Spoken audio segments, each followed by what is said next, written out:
Are you okay? Is something wrong? Or can I help you? Those were the words that I desperately wanted to hear right before I catapulted myself over the rail. Nearly 46 million people suffer with mental illness in America. A mental illness is a medical condition that disrupts a person's thinking, feeling, mood, and ability to relate to others and daily functioning. Most of us know at least one person who has struggled with mental illness. So how does this happen to so many people, and what causes it?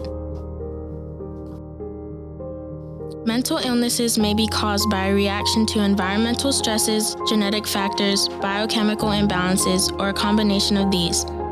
All of these factors affect the most important organ to mental health, the brain. The working units of the brain are called neurons.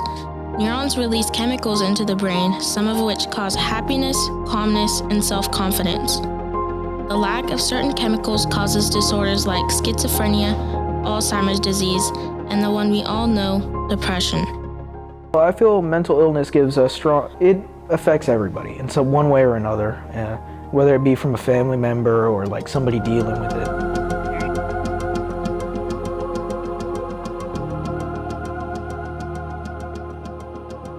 It affects people in like many ways. It causes people to not want to work. It really just drains you like every way.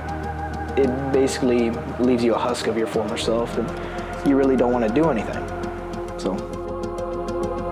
Depression is a mood disorder that causes a persistent feeling of sadness and loss of interest.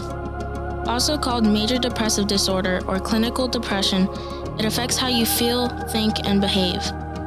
It is by far the most prevalent, representing 99% of all mind-brain illness. Like it's all a different sort of thing. Like I act different the way I am at school than the person I am normally. Well, you got to keep up a personality when you're at school. 50% of mental illnesses show early signs before a person turns 14 years old, and 75% of mental illnesses begin before the age of 24. Unfortunately, less than 20% of children and adolescents with diagnosable mental health problems receive the treatment they need. Early mental health support can help a child before problems interfere with other developmental needs. This can simply improve by allowing young kids to communicate their feelings, articulate their moods, and express themselves properly. My name is Doris Morales. I work for Camino Real Community Services, and my position there is a crisis program manager, where I oversee the crisis services for Karnes and Wilson counties, and I'm also the clinic director for Karnes Mental Health Clinic.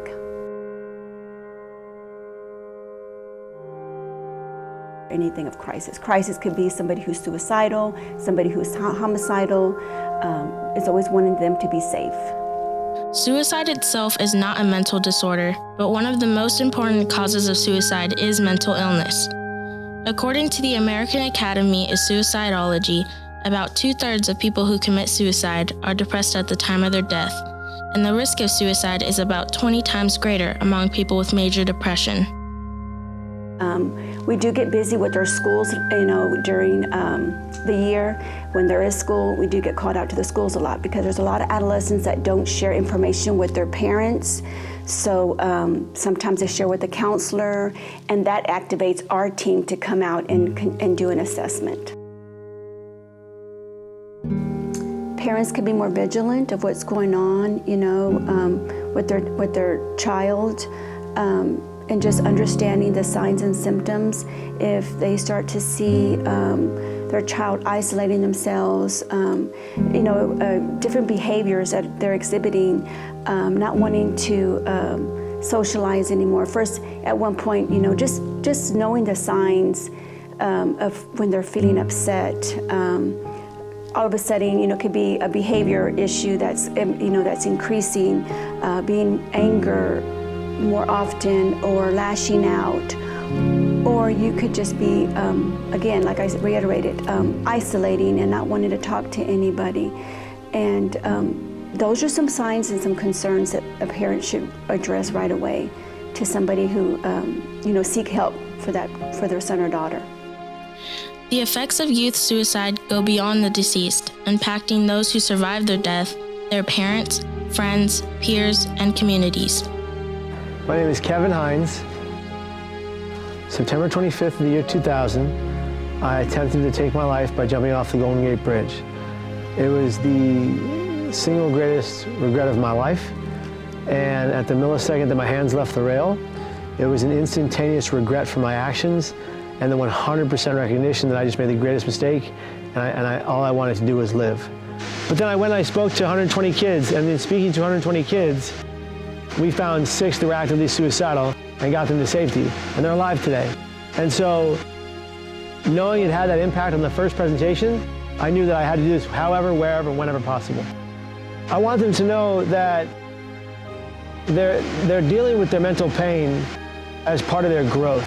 That they don't always have to look at it as a bad thing. They can look at it as a challenge to overcome one day at a time. That's how I look at it. I look at it as a constant challenge that I am going to defeat no matter what. And like I said in the speech, I'm not going to let my pain defeat me. I'm going to let it build me brick by brick from the ground up. If you let your pain build you, if you hold gratitude inside your pain, I believe you can survive it at any cost.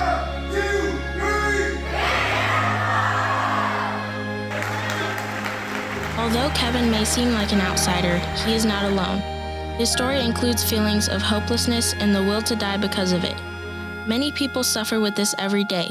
So if you or anyone you know is suicidal or thinking about committing suicide, call the National Suicide Prevention Hotline at 1-800-273-8255. Together, we can help one another to fight this battle. We are not alone.